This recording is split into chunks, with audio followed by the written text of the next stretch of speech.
আমি শাহাদা পাঠ করব যদি ডক্টর জাকির নায়েক আমার প্রশ্নের উত্তর দিতে পারেন। আমার নাম মিফতাহ, আমি জোম্বাং থেকে এসেছি। আমি একজন নাস্তিক। আমি এমন পরিবারে জন্মেছি যেখানে আমার পরিচয়পত্রে ইসলাম লেখা আছে, কিন্তু আমি নাস্তিক।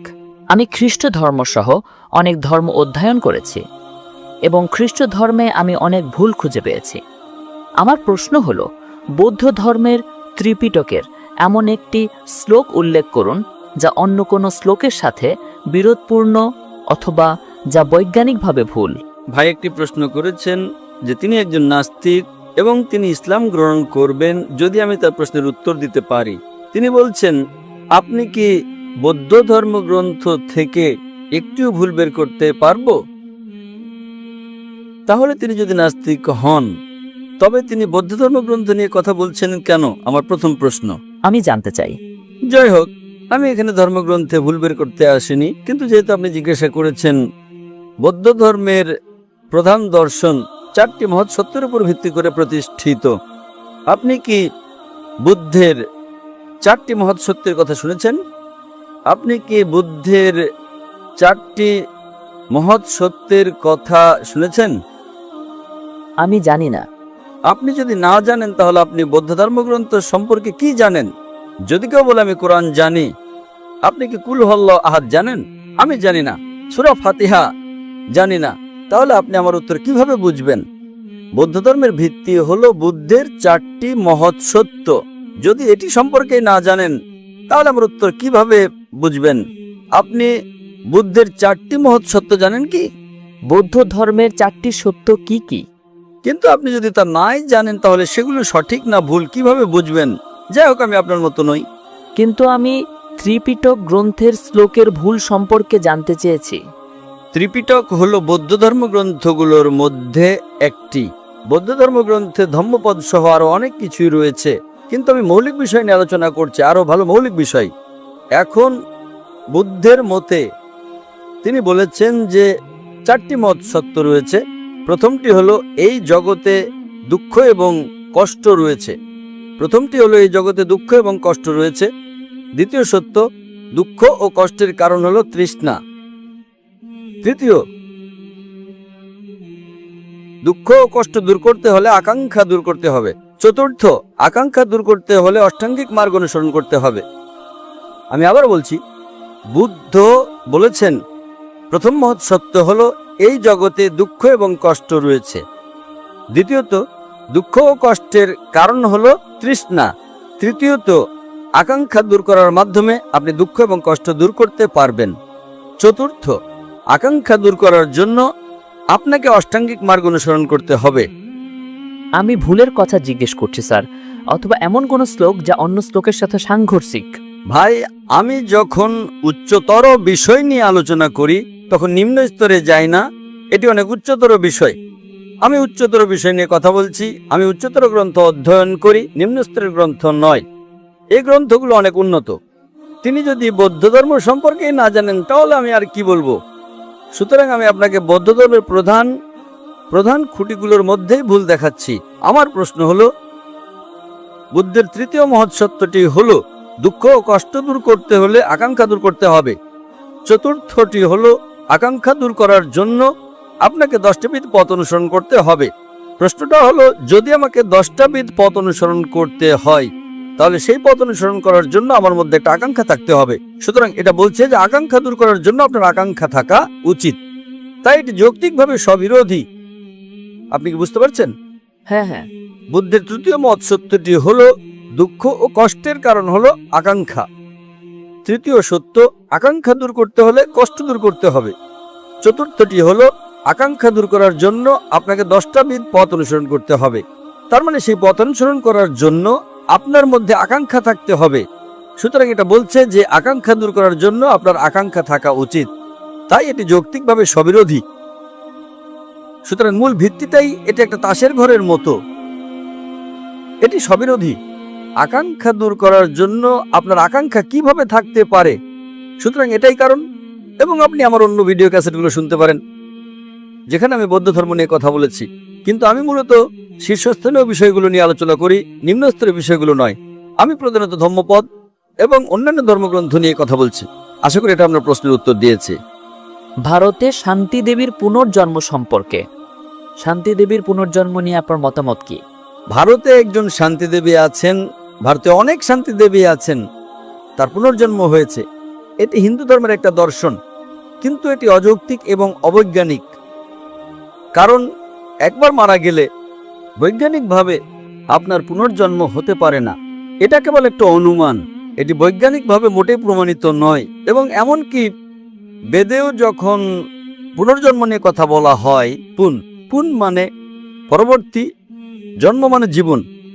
এমনকি ইসলামও বিশ্বাস করে পুনর্জন্ম বা পরকালে, যার মানে আপনি এই জগতে আসেন এবং পরকালে আপনাকে পুনরুত্থিত করা হবে, কিন্তু কোনো জন্ম মৃত্যুর চক্র নেই।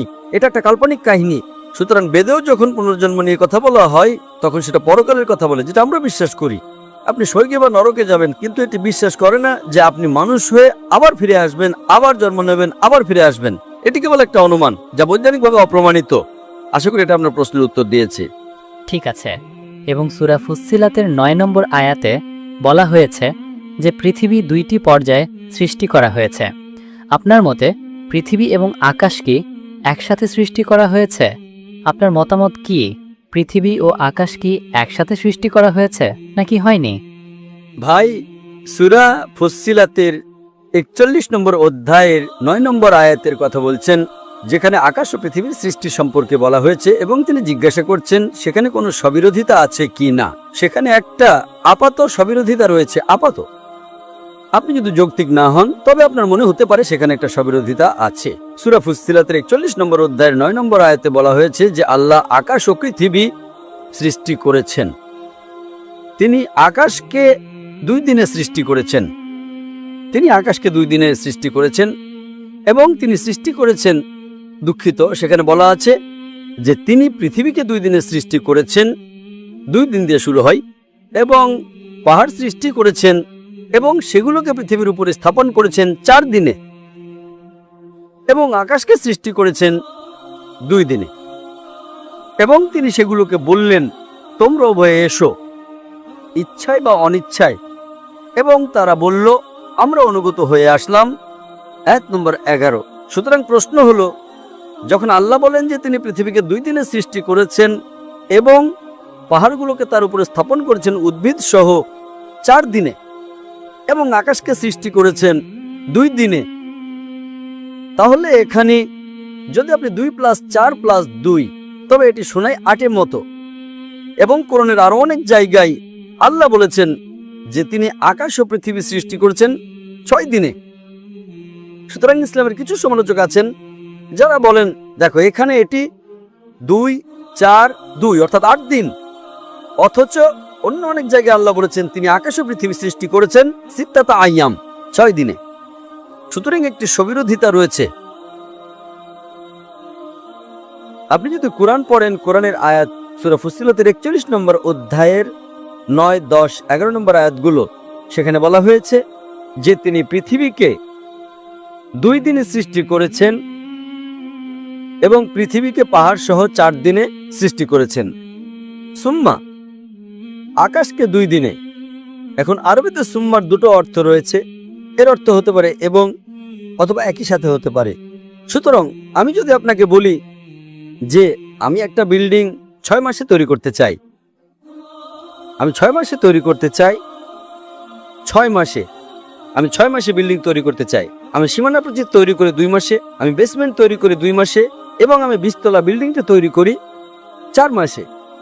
আপনি তো 6 মাস বলেছিলেন, এটা তো 4 মাস। সীমানা প্রাচীর 2 মাসে, বেসমেন্ট 2 মাসে। আমি যখন সীমানা প্রাচীর তৈরি করছি তখন আমি একই সাথে বেসমেন্টও তৈরি করছি। সুতরাং আমি যখন 2 মাসে সীমানা প্রাচীর তৈরি করছি তখন আমি বেসমেন্টও 2 মাসে তৈরি করছি। সুতরাং সীমানা প্রাচীর এবং বেসমেন্ট আমরা 2 মাসে তৈরি করছি, তারপর বাকি 20 তলা আমি 4 মাসে তৈরি করছি। তাহলে মোট কত হলো? 8 মাস। 6 মাস, 8 মাস নয়। সুতরাং একইভাবে যখন আল্লাহ বলেন যে তিনি পৃথিবী এবং তার উপরে পাহাড়গুলোকে স্থাপন করেছেন 2 পর্যায়ে, পাহাড় পর্বত 4 পর্যায়ে 6 মাসে, সুম্মা যখন এটা ঘটছিল তখন তিনি আকাশও তৈরি করেছিলেন। সুতরাং আসলে এটা 6 মাসই। কোরআনের কোথাও একটিও স্ববিরোধিতা নেই। আল্লাহ কোরআনে বলেছেন সূরা নিসার 4 নম্বর অধ্যায়ের 82 নম্বর আয়াতে, أفلا يتدبرون القرآن তারা কি যত্ন সহকারে কোরআন নিয়ে চিন্তা করে না? أفلا يتدبرون القرآن ولو كان من عند غير الله لوجدوا فيه اختلافا كثيرا তারা কি যত্ন সহকারে কোরআন নিয়ে চিন্তা করে না? যদি কোনো স্ববিরোধিতা থাকতো, তবে অনেক, যদি এটা আল্লাহ ছাড়া অন্য কারো পক্ষ থেকে হতো তাহলে অনেক স্ববিরোধিতা থাকতো। সুতরাং কোরআন বলছে যে কোরআনের একটিও স্ববিরোধিতা নেই, কোরআনের একটিও ভুল নেই। আশা করি উত্তর পেয়েছেন। এখন কি আপনি শাহাদা পাঠ করবেন? আপনি শাহাদা পাঠ করবেন? এখনো নয়। পুলিশ বলছে সময় শেষ। আরেকটি প্রশ্ন। থামুন থামুন, পুলিশ বলছে সময় শেষ। হ্যাঁ, আমি শাহাদা পাঠ করতে চাই। থামুন, আমার কথা শুনুন, আমার কথা শুনুন। আমি শাহাদা পাঠ করতে চাই। ঠিক আছে, মাশাআল্লাহ। আমি কি শাহাদা পাঠ করাতে পারি, নাকি পুলিশকে জিজ্ঞাসা করতে হবে? আমি কি শাহাদা পাঠ করাতে পারি? না, আমার সাথে মুসলিম পুলিশ আছে। আমি কি এটি করাতে পারি নাকি না? ভাই পুলিশ, আমি কি শাহাদা পাঠ করাতে পারি নাকি না? 2 মিনিট। আল্লাহ আপনাকে সব দেবেন। আপনি কেন অমুসলিমদের মুসলিম হতে বাধা দিতে চাইছেন? আল্লাহ আপনাকে সব দেবেন ইনশাআল্লাহ। ভারতে তারা আমাকে রাত 12টা 2টা পর্যন্ত অনুমতি দেয়। ইন্দোনেশিয়ায় কেন রাত 11টা? Yes, he wants to shahada. اوكي ما شاء الله আপনি কি একমত ঈশ্বর একজন? হ্যাঁ, আমি এক ঈশ্বরে বিশ্বাস করি। আপনি কি বিশ্বাস করেন যে হযরত মুহাম্মদ ঈশ্বরের নবী? হ্যাঁ, আমি বিশ্বাস করি। আপনি কি ইসলাম গ্রহণ করতে চান? হ্যাঁ, আমি করতে চাই। আপনি কি কেউ বাধ্য করছে ইসলাম গ্রহণ করতে? না, কেউ নেই, না। আপনি কি নিজের ইচ্ছেই করছেন? হ্যাঁ, স্বেচ্ছায়। আপনি কি টাকা বিনিময়ে ইসলাম গ্রহণ করছেন? কেউ নেই, শুধু আমার পরিবার মুসলিম পরিবার থেকে এসেছি, তাই আমি ইসলাম গ্রহণ করতে চাই। আমি আপনার ভিডিওগুলো থেকে খুঁজে বের করেছি। মাশাআল্লাহ মাশাআল্লাহ। ইনশাআল্লাহ আমি আরবিতে বলবো, আপনি পুনরাবৃত্তি করতে পারেন। আশহাদু আশহাদু আল্লাহ আল্লাহ ইলাহা ইলাহা ইল্লাল্লাহ ইল্লাল্লাহ ওয়া আশহাদু ওয়া আশহাদু আন্না আন্না মুহাম্মাদান মুহাম্মাদান আবদুহু আবদুহু ওয়া রাসূলুহু। ওয়া রাসূলুহু।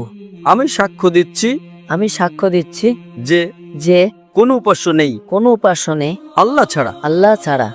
এবং আমি সাক্ষ্য দিচ্ছি এবং আমি সাক্ষ্য দিচ্ছি যে যে নবী মুহাম্মদ সাল্লাল্লাহু আলাইহি সাল্লাম নবী মুহাম্মদ সাল্লাল্লাহু আলাইহি ওয়াসাল্লাম হলেন রাসূল হলেন রাসূল এবং বান্দা এবং বান্দা একমাত্র আল্লাহর। একমাত্র আল্লাহর। মাশাআল্লাহ। আপনি এখন